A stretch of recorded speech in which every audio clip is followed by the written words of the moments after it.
अस्सलाम वालेकुम। मेरी आज की जो वीडियो है वो स्कॉलरशिप के लिए जो लोग सिलेक्ट हो गए हैं उनके लिए है कि उन्होंने अप्लाई कैसे करना है एम्बेसी फ़ॉर्म के लिए। तो सबसे पहले आपने ये वेबसाइट खोलनी है, ये मैं डिस्क्रिप्शन में वेबसाइट दे दूँगा। वैसे आप यहाँ देख भी सकते हैं, वीज़ा फ़ॉर चाइना। और उसके नीचे आपने पाकिस्तान सेलेक्ट करना है और उसके बाद आपने जो सिटी जहाँ पे आपने अप्लाई करना है वो सिटी सेलेक्ट करना है।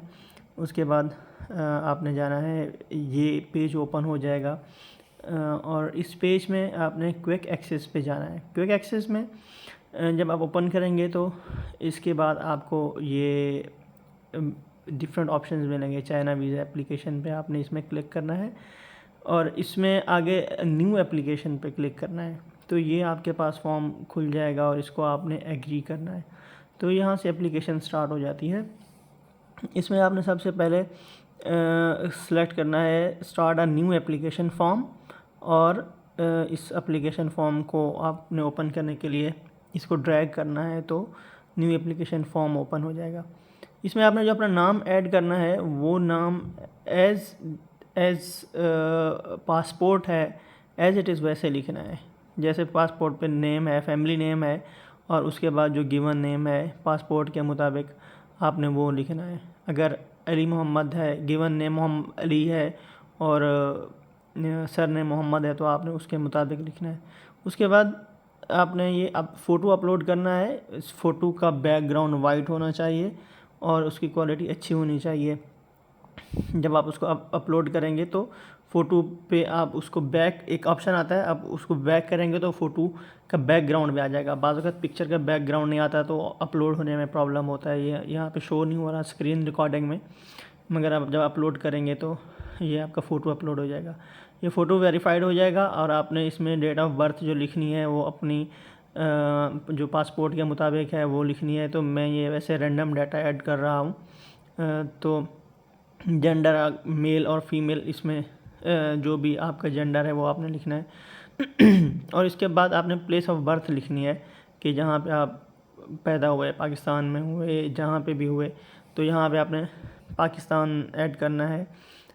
अगर आपकी पासपोर्ट में कोई और बर्थ प्लेस है तो आपने वो ऐड करनी है, इंडिया, बांग्लादेश, नेपाल, कुछ भी। तो वहाँ पे आपने ये कंट्री ऐड करना है और इसके बाद प्रोविंस आपने ऐड करना है जहाँ पे आपका जो बर्थ प्रोविंस है आपका। इसके बाद आपने सिटी ऐड करना है जहाँ जो बर्थ सिटी है आपका। और इस बार आप इस दफ़ा बहुत ज़्यादा ख्याल रखें कि पाकिस्तान में इस दफ़ा जो एम्बेसी है उसमें वीज़ा कैंसिलेशन बहुत ज़्यादा हो रही हैं इस फॉर्म के फिल प्रॉपरली ना होने की वजह से। और आपने करंट नेशनलिटी, इसके बाद ये बेसिक चीज़ें हैं जो आपने उसके अकॉर्डिंगली लिखनी है। करंट नेशनलिटी, आपका रेजिडेंस एड्रेस क्या है, तो ये सारी चीज़ें आपने अपने डॉक्यूमेंट्स के अकॉर्डिंगली लिखनी है। और ये आपने फॉर्म फिल करते हुए ख्याल रखना है कि आपने जो इन्फॉर्मेशन JW फॉर्म के लिए यूनिवर्सिटी को दी थी उसके साथ ये आपकी जो इन्फॉर्मेशन है वो मैच करती हो। आइडेंटिटी कार्ड डालना है यहाँ पे नेशनल ID नंबर में। और do you have any other nationality, no इसमें कर दें अगर आपके पास नेशनलिटी नहीं है। परमानेंट रेजिडेंस एड्रेस है तो इसमें ये आपने नो करना है। और पासपोर्ट में टाइप ऑफ पासपोर्ट पे आपने ये ऑर्डिनरी पासपोर्ट डालना है और पासपोर्ट ट्रैवल डॉक्यूमेंट नंबर इसमें आपने अपना पासपोर्ट नंबर डालना है। और इसमें इशूइंग कंट्री और रीजन ये पाकिस्तान ही होगा अगर आप पाकिस्तान से अप्लाई कर रहे हैं। उसके बाद इशूइंग प्लेस जहाँ पे आपने अपना पासपोर्ट बनवाया है, जिस डिस्ट्रिक्ट में बनवाया है, आपने लाहौर में बनवाया है, कराची, इस्लामाबाद, पेशावर, मुजफ्फरगढ़, मुल्तान, जहाँ से भी आपने बनवाया है तो आपने वो डिस्ट्रिक्ट डालना है। और इसके बाद ये मैं इसमें एक्सपायरेशन डेट आपने डालनी है पासपोर्ट की कि आपका जो पासपोर्ट है वो एक्सपायर कब हो रहा है। ये भी आपने अपने पासपोर्ट से कंफर्म करके ये डेट लिखनी है कि आपका पासपोर्ट कब एक्सपायर हो रहा है। उसके बाद आपने ये नीचे सेव वाला बटन है जो इसको आपने प्रेस करना है तो ये आपकी एप्लीकेशन सेव हो जाएगी। और यहाँ पे आप देखें टॉप लेफ़्ट साइड पे एप्लीकेशन नंबर लिखा हुआ है LHE224। आपने ये जो एप्लीकेशन नंबर है वो सेव कर लेना है ताकि अगर आपका इंटरनेट का प्रॉब्लम आ जाता है तो आपकी जो सेव डाटा है वो दोबारा कहीं ना जाए और आपको दोबारा प्रॉब्लम ना हो। आपने स्टडी के लिए study visa, X1 visa select करना है, और जो सर्विस है वो आपने नॉर्मल करनी है। अगर आपको एक्सप्रेस चाहिए तो एक्सप्रेस भी लिख सकते हैं। वैलिडिटी ऑफ वीज़ा के लिए आपने 3 मंथ लिखना है और 90 डेज़ लिखने हैं, और एंट्री इसमें सिंगल डालनी है। उसके बाद आपने प्रोसीड कर देना है। करंट ऑक्यूपेशन, अगर आप कोई जॉब कर रहे हैं और आपने जॉब मेंशन की है यूनिवर्सिटी को और JW फॉर्म में कोई जॉब मेंशन है तो जॉब मेंशन करें, अदरवाइज़ आपने ये स्टूडेंट लिखना है।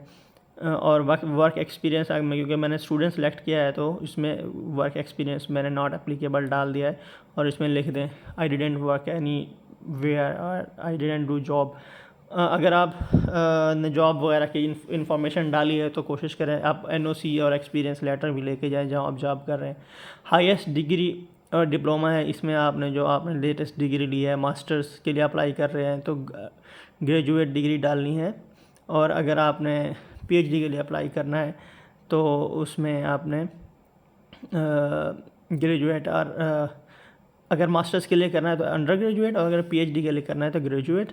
और क़ायद आज़म यूनिवर्सिटी, इसके ऊपर आपने जो भी यूनिवर्सिटी जहाँ से है आपकी वो डालनी है यूनिवर्सिटी, और अपना मेजर डालना है जिस मेजर में आपने ऐड किया है। इसके आगे आपको एजुकेशन ऐड करने की ज़रूरत नहीं है, ये इनफ होती है। अगर आप सिर्फ मास्टर्स के लिए ही, अगर आप मास्टर्स के लिए अप्लाई कर रहे हैं तो आप अपनी अंडर ग्रेजुएशन की जो है वो डिग्री डाल दें, और अगर आप PhD के लिए कर रहे हैं तो आप अपने मास्टर्स की डिग्री डाल दें। आपको पिछली सारी एजुकेशन का रिकॉर्ड डालने की ज़रूरत नहीं है। इसमें आपने इसको प्रोसीड कर देना है, और अगर आप फॉर्म फिल कर रहे हैं तो इसको सेव करने की हर दफ़ा ज़रूरत नहीं है, प्रोसीड करते जाएंगे तो ये आगे बढ़ता जाएगा। अगर आप इसको क्विट कर रहे हैं कि मैं बाद में इसको बाकी कुछ हिस्सा फिल करूँगा, तो आपने फिर ये एप्लीकेशन नंबर लिख लेना है। करंट रेजिडेंस एड्रेस आपने लिखना है जो आपके ID कार्ड पे मेंशन है, और फ़ोन नंबर, अगर आपका कोई घर का फ़ोन नंबर है तो वो डालना है, अदरवाइज़ आप कोई से भी 2 नंबर डाल सकते हैं। इसमें भी आप कोशिश करें जो JW फॉर्म में आपका नंबर मेंशन हो वो किसी न किसी जगह आप वो नंबर ज़रूर डालें। और इसके नीचे आपने ईमेल एड्रेस लिखना है, और उसके बाद जो डाटा है ना वो फैमिली मेम्बर्स का डाटा रिक्वायर्ड होता है, आपके फादर का, मदर का, और अगर आपने मैरिड लिखा है तो उसमें आपके स्पाउस का डाटा भी ज़रूरत होगा। तो इसमें आगे is your father mother in China, तो इसमें अगर नहीं है तो इसको नो कर दें। ये मैंने पहले कोशिश की थी कि मैं डाटा डाले बगैर ही इसको प्रोसीड कर दूं फादर मदर का, बट नहीं हुआ तो इसको दोबारा देखें। This field is required, it is compulsory. अगर आपने लाजमी डालना है, नॉट एप्लीकेबल पे नहीं करना, आपने अपनी फैमिली मेम्बर्स का डाटा डालना है। इसमें आपने अपने फादर का नाम लिखना है। आप वो नाम ज़रूरी नहीं है कि आप पासपोर्ट के अकॉर्डिंग नहीं लिखें, आप वैसे भी लिख सकते हैं, क्योंकि कोई वहाँ पे आपसे आपके पेरेंट्स के डॉक्यूमेंट्स नहीं मांगता और ना चेक करता है, तो ये जस्ट फॉर्मेलिटी होता है। यहाँ आपने अपने फादर का नेम डालना है, और उसके बाद उनकी नेशनैलिटी कि क्या कौन से नेशनल हैं, और उसके बाद आपने उनकी डेट ऑफ बर्थ डालनी है। तो अगर बहुत सारे लोगों के पास अब जो ID कार्ड्स हैं पेरेंट्स के, उनके ऊपर डेट ऑफ बर्थ में सिर्फ ईयर लिखा हुआ है, तो आप रैंडमली कोई भी डेट डाल सकते हैं। तो क्योंकि पास वो आप उनके ID कार्ड में भी मेंशन नहीं है, और आपको आपका ID कार्ड आपके पेरेंट्स का कोई चेक भी नहीं करता, तो ये जस्ट फॉर्मेलिटी है। आप इसको अगर उसके ऊपर मंथ और डेट नहीं लिखा हुआ तो आप रैंडमली कोई डाल सकते हैं। इसमें अपने मदर का डाटा डालना है, उसमें उनका नाम लिखना है और नेशनैलिटी लिखनी है, डेट ऑफ बर्थ लिखनी है। अगर पासपोर्ट ID कार्ड पे लिखी हुई है तो ठीक, अदरवाइज़ आप ईयर वही लिख के आप डेट कोई भी डाल सकते हैं। तो is your mother and father in China, do you have immediate relative in China, इन दोनों को आपने नो कर देना है। इसके बाद आपने इटिनरी डेट लिखनी है, डेट ऑफ अराइवल। तो ये आप कोशिश करें कि वो डेट लिखें। अगर आपने अभी टिकट नहीं ली तो जो डेट आपके JW फॉर्म में आपके रजिस्ट्रेशन के मेंशन है कि आपने इस डेट्स के करीब करीब आना है, क्योंकि यूनिवर्सिटीज़ बाज़ात उस डेट से पहले अलाउ नहीं करती, तो इस वजह से भी एम्बेसी बाज़ात वीज़ा रिजेक्ट कर देती है। Number of arrival of train, यहाँ पे आप 00 भी डाल सकते हैं, कुछ भी डाल सकते हैं, बट बेहतर है कि मैंने 1 डाला है, आप 00 डाल दें। सिटी ऑफ़ अराइवल मैंने यहाँ बीजिंग लिखा है, आपने जिस सिटी में जा रहे हैं आपने वो सिटी लिखना है। और उसके आगे उस सिटी के जो है ना मखसूस जगह है वहाँ पे आप कोई भी डाल सकते हैं जहाँ पे आपकी यूनिवर्सिटी है। यूनिवर्सिटी का एड्रेस आप नेट से देख सकते हैं या आपकी JW फॉर्म में एडमिशन लेटर में मेंशन होगा। उसके आगे डेस्टिनेशन के आपने फाइनली कहाँ पे जाना है, उसमें आप उस यूनिवर्सिटी का नाम का जो डिस्ट्रिक्ट है वो लिख सकते हैं। और अगर आपकी फ़्लाइट किसी और सिटी से है और आपने जाना कहीं और है तो वो सिटी भी लिख सकते हैं। जैसे कि मैंने ऊपर लिखा बीजिंग अराइवल है और डेस्टिनेशन जो है मेरी वो थियानजिन है। तो इसमें आप वो जगह लिखनी है कि आपने कौन सी जगह पे जाना है, यूनिवर्सिटी का नाम उसमें लिख दें जहाँ आपने जाना है। और ये अराइवल और डिपार्चर डेट, इसमें भी आपने जो अराइवल डेट है वो सेम डेट भी डाल सकते हैं, एक दिन पहले बाद की भी डाल सकते हैं। और ये जो उसके बाद जो डिपार्चर डेट है नीचे जो वाली है इंटेंडेड डेट ऑफ डिपार्चर, ये आपने जो ऊपर डेट डाली है मींस कि अगर ऊपर आपने 21 डाली है और जो ये इंटेंडेड डेट ऑफ डिपार्चर है ये इन दोनों के बाद की होनी चाहिए। इंटेंडेड डेट ऑफ डिपार्चर 21-26, वैसे आप सब में सेम भी डाल सकते हैं तो भी प्रोसीड हो जाता है, मगर आप एक में 21 डाला है, दूसरे में 26, 8 और तीसरे में फिर आप अगर नेक्स्ट मंथ की या उसके बाद की कोई डेट डालें। और उसके बाद सिटी ऑफ डिपार्चर आपने कहाँ से डिपार्चर करना है, ये जस्ट फॉर्मेलिटी है, ज़रूरी नहीं है, मगर ये आपको डालना ज़रूर पड़ेगा कि आपने कहाँ से डिपार्चर करना है दोबारा। तो ये विजिटिंग वीज़ा के लिए भी होता है, तो फॉर्म आई थिंक सेम ही है, इस वजह से वो मांगते हैं कि आपने दोबारा डिपार्चर जब पाकिस्तान के लिए वापस करना है तो कहाँ से करना है। तो आपने ये डाटा ऐसे ही आपने फ़र्ज़ी डाटा डाल देना है। इनवाइटिंग पर्सन और ऑर्गेनाइजेशन नेम, अगर इसमें आप अपनी यूनिवर्सिटी का नाम लिख सकते हैं, अपने प्रोफेसर का नाम भी लिख सकते हैं, यूनिवर्सिटी का नाम भी लिख सकते हैं, बट आपको JW फॉर्म यूनिवर्सिटी ने इशू किया है तो आप यूनिवर्सिटी का नाम लिख सकते हैं। रिलेशनशिप, क्या आप स्टूडेंट हैं तो आपने स्टूडेंट लिखना है और उसके नीचे अपने सुपरवाइज़र प्रोफेसर का या यूनिवर्सिटी का ईमेल लिख दें जो इंटरनेशनल कॉलेज का ईमेल है। उसके नीचे आपने यूनिवर्सिटी की प्रोविंस और स्टेट लिखनी है। उसके बाद आपने यूनिवर्सिटी का सिटी लिखना है कि ये यूनिवर्सिटी कौन से शहर में है। वो भी आपको एडमिशन जो एडमिशन नोटिस है और JW फॉर्म है वहाँ से आपको पता चल जाएगा। तो ये थियानजिन सिटी मैंने लिखा, इसमें डेस्टिनेशन फिर वही है, आपने कौन सी डेस्टिनेशन पे जाना है थियानजिन में, तो मैंने ये थियानजिन का जो डिस्ट्रिक्ट है वो डाल दिया है। उसके नीचे है कि पोस्टल कोड क्या है, वो आपके JW फॉर्म पे पोस्टल कोड भी मेंशन होगा और उस यूनिवर्सिटी का फ़ोन नंबर और ईमेल एड्रेस आप दे सकते हैं। उसके बाद इमरजेंसी कॉन्टैक्ट है। इमरजेंसी कॉन्टैक्ट में आपने किसी रिलेशनशिप का नाम लिखना है, अपने भाई का लिख दें और उसमें रिलेशनशिप लिख के उनका फ़ोन नंबर और उनकी ईमेल आईडी लिखनी है। Who will pay for this travel, तो आपने सेल्फ करना है। Person sharing the same passport, इसमें आपने नो कर देना है कि मेरा पासपोर्ट कोई शेयर नहीं कर रहा। Have you been to China, आप पहले कभी चाइना गए हैं तो इसमें नो करना है आपने। Have you ever been issued a Chinese visa, आपको पहले कोई चाइनीज़ वीज़ा मिला है तो इसमें भी नो करना है। वैलिड अदर कंट्रीज़ वीज़ा, कोई और वीज़ा है आपके पास या किसी और कंट्री में आप गए हैं तो इसमें नो कर दें। और ये है कि आपको चाइना वीज़ा का रिफ्यूज़ हुआ है, आपने चाइना वीज़ा कैंसिल हुआ है, ये सारे भी हैं। अगर आपने कभी ये एक्सपीरियंस नहीं किए तो इन सब को नो करना है आपने।